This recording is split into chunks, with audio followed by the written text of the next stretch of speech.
খুব সহজেই মুরগির মাংস, পালং শাক ও জলপাইয়ের চাটনির রেসিপি। তো আমি আগে থেকে এখানে সব কিছু কেটে রেখে দিয়েছি। তারপরে তো এখানে চুলায় ভাত বসিয়ে দিয়েছি।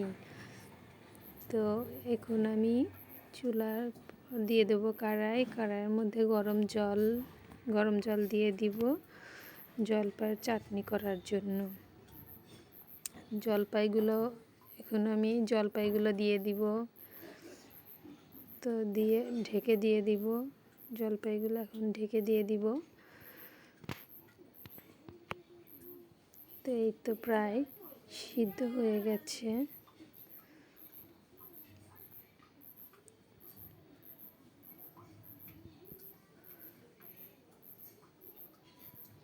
তো এখন আমি জলপাইগুলো নামিয়ে নিব।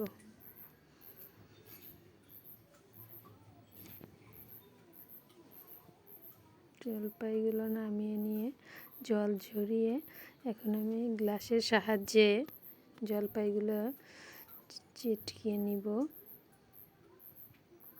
তারপরে চুলার পর কড়াই বসিয়ে দিব। কড়াইটা ততক্ষণে গরম হতে থাক। এখন আমি দিয়ে দিব তেল। তেলটা গরম হতে হতে দিয়ে দেব, আমার কাছে তো সর্ষে ছিল না, তাই জিরে ফোড়ন দিয়ে দিয়েছি জলপাইগুলো। তো হলুদ লবণ দিয়ে এটা ভালো করে একটু নেড়ে চেড়ে পরিমাণ মতো জল দিয়ে দিব।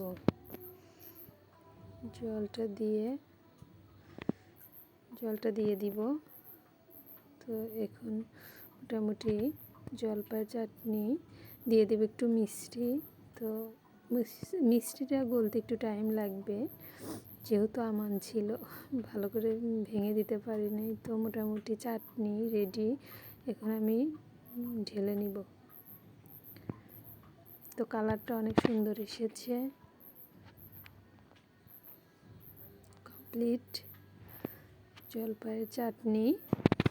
তো এখন আমি কড়াই বসিয়ে দিয়েছি। কড়াইটা গরম হতে তেল দিয়ে দিয়েছি। কাঁচামরিচ দিয়ে দেবো, কালো জিরে। তো শাকগুলো আগে থেকে কেটে ধুয়ে রেখেছিলাম, দিয়ে দিলাম। কড়াইয়ের মধ্যে দিয়ে দিয়েছি, লবণ দিয়ে কিছুক্ষণের জন্য নেড়ে চেড়ে ঢাকনা দিয়ে ঢেকে দিব।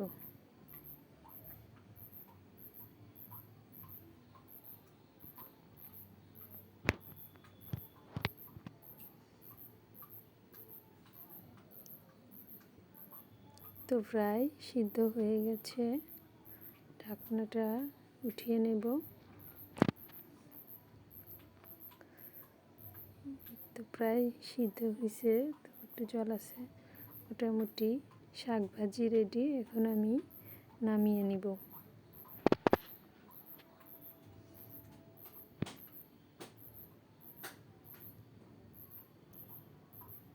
তো শাক ভাজি রেডি। এখন কড়াই বসিয়ে দিয়ে কড়াইটা ততক্ষণে গরম হতে তেল দিয়ে দেব। তেজপাতা দিয়ে দিব কাঁচা পেঁয়াজ দিয়ে ভালো করে নেড়ে পেঁয়াজগুলো বাদামি কালার আসতে ততক্ষণে আমি আগে থেকেই মাংসগুলো মশলা দিয়ে মেখে রেডি করে নিয়েছি। এই তো এদিকে পেঁয়াজ প্রায় লালচে দেখতে হয়েছে। তো এখন আমি দিয়ে দিব আগে থেকে মাখিয়ে রেখেছিলাম মুরগির মাংস। ওটা আমি এখন দিয়ে দিয়েছি। দিয়ে ভালো করে কষিয়ে নেব। ভালো করে কষিয়ে নিলে টেস্ট দারুণ আসে। তো এখন আমি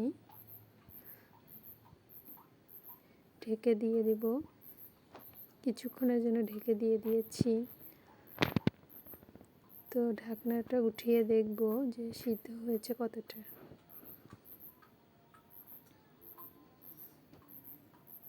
তো প্রায় কষানো হয়ে গেছে। এদিকে ভালো করে নাড়িয়ে নিব। প্রায় কষানো শেষের দিক। এখন আমি দিয়ে দেব কিছুটা পরিমাণ মতো জল দিয়ে দেব, দিয়ে ভালো করে নেড়ে বলক আসতে ততক্ষণে চুলার উপর রেখে দেব।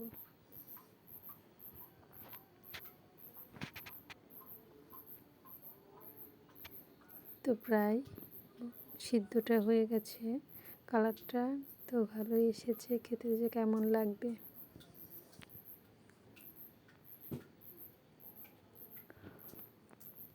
তো মোটামুটি রেডি মুরগির মাংস রান্না। তো এখন আমি ঢেলে নেব গামলার মধ্যে। তো রেডি মুরগির মাংস।